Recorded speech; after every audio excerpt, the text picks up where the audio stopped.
अवधूत चिंतन श्री गुरुदेव दत्त श्री स्वामी समर्थ।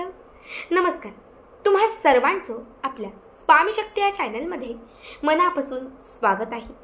मित्रांनो, मग आज पुन्हा एकदा घेऊन आलेली आहे लॉ ऑफ अट्रॅक्शनची एक अत्यंत पॉवरफुल रेमेडी। आज या व्हिडिओमध्ये मी तुम्हाला अट्रॅक्शन पॉवर इन्क्रीज करण्यासाठी, समोरील प्रत्येक व्यक्तीला आपल्याकडे आकर्षित करण्यासाठी, बिघडलेले जे नाते आहेत किंवा आपल्यापासून दुरावलेली जी लोक आहेत त्यांना पुन्हा आपल्या आयुष्यात परत आणण्यासाठी एक अत्यंत पॉवरफुल उपाय सांगणार आहे। ही एक वस्तू सांगणार आहे, जी वस्तू तुम्ही तुमच्या सोबत किंवा तुमच्या जवळ ठेवायला सुरुवात केली तरी या वस्तूमुळे तुमच्याकडे असणारी अट्रॅक्शन पॉवर इन्क्रीज होईल, ज्यामुळे समोरील प्रत्येक व्यक्ती तुमच्याकडे आकर्षित व्हायला सुरुवात होईल।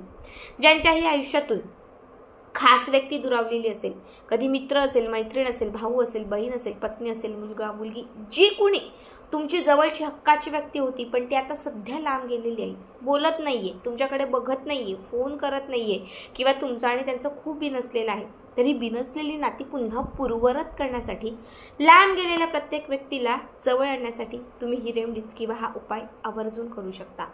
बघा, बऱ्याच वेळा आपण बघतो की आपल्या शेजारी, आपल्या नात्यातील किंवा आपलाच असा एखादा व्यक्ती असतो, तो आपल्यापेक्षा कमी शिकलेला असतो, बऱ्याच वेळा आपल्यापेक्षा पैसाही कमी असतो आणि आपल्यापेक्षा दिसायलाही थोडासा कमीच असतो, पण त्या व्यक्तीकडे लोक खेचली जातात, त्या व्यक्तीकडे लोक अट्रॅक्ट होतात।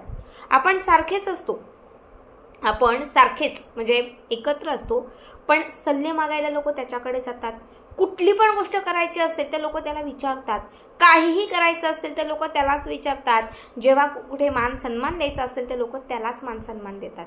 मग बऱ्याच वेळा आपण दुखावतो की मी त्याच्यापेक्षा सरस आहे, मी पण त्याच्या बाजूला आहे किंवा मी पण तिथे आहे, पण मला का कोणी विचारत नाही, मला का कोणी विचारात घेत नाही किंवा माझ्या मनासारखं का कोणी करत नाही, सतत मलाच का इग्नोर केलं जातं, मलाच का टार्गेट केलं जातं, सतत मलाच का तुच्छ लेखलं जातं।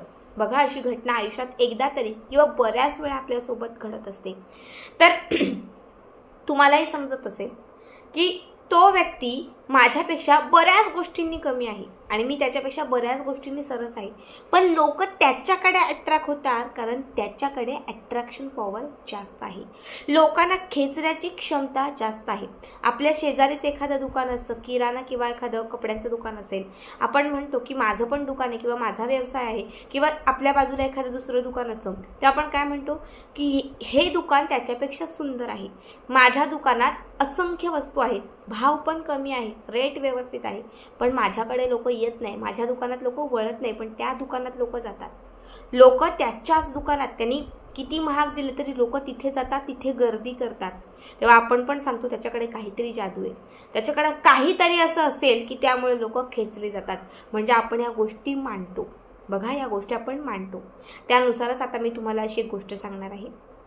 आपल्याला सगळ्यात पहिली गोष्ट म्हणजे या उपायासाठी शुक्रवार, गुरुवार किंवा शनिवार लागणार आहे। आज शुक्रवार आहे, आज करा, गुरुवार किंवा मग शनिवार यापैकी कुठल्याही वारी तुम्ही हा उपाय करू शकता। यासाठी तुम्हाला जी वस्तू पहिली लागणार आहे ती म्हणजे, बघा, आपल्या आजूबाजूला किंवा मार्केटमध्ये किंवा नर्सरीमध्ये कुठेही जिथे तुम्हाला काळ्या हळदीचं रोप मिळेल, काळी हळद, आयुर्वेदिक हळद जिला म्हणतात, पिवळी हळद माहिती असेल आणि काळी हळद, 2-3 हळदींचे प्रकार आहेत, त्यातील ही काळी हळद तुम्हाला आपल्या घरी आणायची आहे। काळ्या हळदीचं रोप लागणार आहे, लक्षात ठेवा, त्या रोपाचं छोटंसं मूळ लागणार आहे, ठीक आहे, छोटंसं मूळ। आता ज्यांना खूप प्रयत्न करूनही मिळत नसेल त्यांनी हे रोप ऑनलाईन बघा किंवा थोडंसं शोधा, तालुक्याच्या ठिकाणी नर्सरीमध्ये तुम्हाला हमखास हे रोप मिळून जाईल, काळ्या हळदीचं रोप। समजा काळ्या हळदीचं रोप नाहीच मिळालं, तुम्ही पिवळी हळद घेतली तरीही चालेल, कारण पिवळ्या रंगाची हळद आपल्यापैकी बऱ्याच लोकांकडे असतेच, पण पहिला प्रयत्न काळ्या हळदीसाठी करा, नाहीच मिळाली तर पिवळी हळद, ठीक आहे। आता तुम्हाला याचं मूळ लागणार आहे, त्या रोपाचं छोटंसं मूळ लागणार आहे। हे मूळ घरी आणायचं आहे, स्वच्छ पाण्यामध्ये धुवायचं आहे, पिण्यायोग्य असणारं स्वच्छ पाणी घ्या, त्याने ते धुवून घ्या। त्याच्यानंतर एक प्लेट किंवा एक छोटी वाटी घ्या, त्यामध्ये आता आपल्याला ही काळी किंवा पिवळी हळद जी आहे म्हणजे त्याचं जे रोप आहे ते तुम्हाला ठेवायचं आहे। आणि त्याच्यानंतर तुम्हाला लाल रंगाचा एक रेशमी धागा घ्यायचा आहे. रेशमी किंवा अगदी तुम्ही सुती घेतला तरीही चालेल. जो कुठला तुम्ही धागा घेतलेला आहे तो धागा आधी तुम्हाला मंत्र म्हणून, स्तोत्र म्हणून तुम्हाला अभिमंत्रित करायचा आहे. सगळ्यात पहिले धागा आपल्या उजव्या हातात घ्यायचा. त्या धाग्याला एक गाठ मारायची. गाठ मारत असताना त्या व्यक्तीचं नाव घ्यायचं ज्या व्यक्तीला तुम्हाला वश करायचं आहे. ज्या व्यक्तीला वश करायचं आहे त्या व्यक्तीचं नाव. आता सोहम असेल, राहुल असेल, सुमित्रा असेल, तुमची पत्नी, बहीण, भाऊ, तुमचा नातेवाईक जे कोणी असेल त्यांचं नाव घ्यायचं आणि त्याला गाठ मारायची. पुन्हा म्हणजे त्याच धाग्याला पुन्हा दुसरी गाठ मारायची, तिसरी. असं तुम्हाला प्लेन त्या धाग्याला 7 गाठी मारायच्या आहेत आणि 7ही वेळा सुमित्रा. आता तुमचं नाव वेगळं असेल, राहुल असं जे नाव असेल ते फक्त नाव म्हणून 7 वेळा 7 गाठी त्या धाग्याला बांधायच्या आहेत. त्याच्यानंतर गाठी बांधलेला हा धागा तुम्हाला त्या हळदीला गुंडाळायचा आहे. म्हणजे हळदीचं जे मूळ आहे त्याला तुम्हाला 2, 3, 4 वेळा, जेवढे वेळा शक्य असेल तेवढे वेळा गुंडाळा. शेवटच्या वेळी छान एक गाठ मारा. ठीक आहे. 7 गाठी मारलेला हा लाल धागा त्या हळदीच्या मुळाला व्यवस्थित गुंडाळून घ्यायचा आहे. गुंडाळून शेवटी गाठ मारायची आहे. इतकं करून झालं की त्याच्यानंतर तुम्हाला तुमच्या म्हणजे आपलं जे डोकं आहे, आपल्या डोक्याचा एक केस घ्यायचा आहे. एक साधा असा ओढला तरी येईल. कंगवा फिरवल्यानंतर ही केस सहज येतो. 1 घ्या, 2 घ्या, 4 घ्या, 5 घ्या. तुम्हाला जेवढे घ्यायचे तेवढे घ्या, पण 4-5 तरी आवर्जून घ्या. तुम्हाला तुमच्याच डोक्याचे 4-5 तरी केस घ्यायचे आहेत आणि घेतलेले जे केस आहेत ते थोडे एकत्रित व्यवस्थित करा आणि त्याच्यानंतर हे जेवढे तुम्ही केस घेतलेले आहेत ते त्या हळदीला गुंडाळा. त्या हळदीला गुंडाळा, 2-4 वेळा गुंडाळा, शेवटी गाठ मारा. आता केस बांधलेलं आणि धागा बांधलेलं हे हळदीचं जे मूळ आहे हे आपल्याला एका लाल रंगाच्या किंवा काळ्या रंगाच्या कापडात घट्ट बांधायचं आहे. उजव्या हातात घ्यायचा आहे. जो मंत्र सांगतेय तो मंत्र 21 वेळा म्हणायचा आहे. ओम ह्रीं श्रीं क्लीं, ओम ह्रीं श्रीं क्लीं सर्व, ओम ह्रीं श्रीं क्लीं सर्व वशाय वशाय स्वाहा. ओम श्रीं ह्रीं क्लीं श्रीं सर्व वशाय वशाय स्वाहा. हा मंत्र म्हणायचा.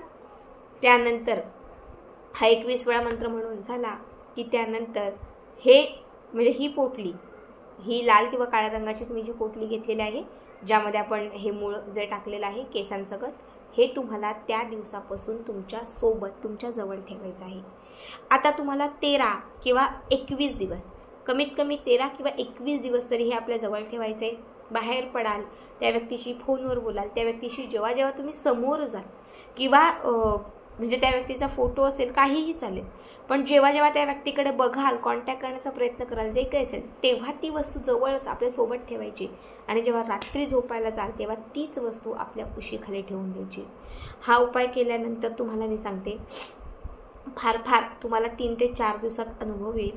जी व्यक्ती तुमच्याकडे बघत पण नव्हती, जी व्यक्ती तुमच्याकडे म्हणजे तुम्हाला टाळत होती, ती व्यक्ती तुमच्याकडे कुठेतरी खेचायला सुरुवात होईल.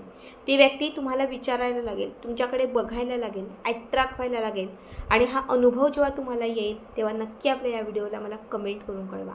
जेव्हा 13वा तुम्ही 13 दिवस करताय किंवा 21 दिवस करताय, जो शेवटचा तुमचा दिवस असेल त्या दिवशी हे कापड म्हणजे जे कापड लाल किंवा काळं तुम्ही घेतलेलं आहे ज्यामध्ये आपण हळदीचं मूळ आणि जे केस ठेवलेले आहेत, तर हे तुम्हाला शेवटच्या दिवशी एखादं मोठं वडाचं, पिंपळाचं, आंब्याचं असं चांगलं पवित्र जे झाड असेल तर त्याखाली तुम्हाला हे सोडायचं आहे, म्हणजे टाकून द्यायचं आहे. समजा असं कुठलंच झाड नसेल तर एखादं माळ, शेत असेल तर तुम्ही तिथे हे टाकून दिलं तरीही चालेल. कारण शेवटी आपला हा उपाय झालेला असेल, त्याचा आपल्याला लाभ मिळाला असेल, त्यामुळे तुम्ही कुठेही सोडून दिलं तरीही चालेल. खूप साधा, खूप सोपा उपाय आहे. नक्की करा. श्री स्वामी समर्थ.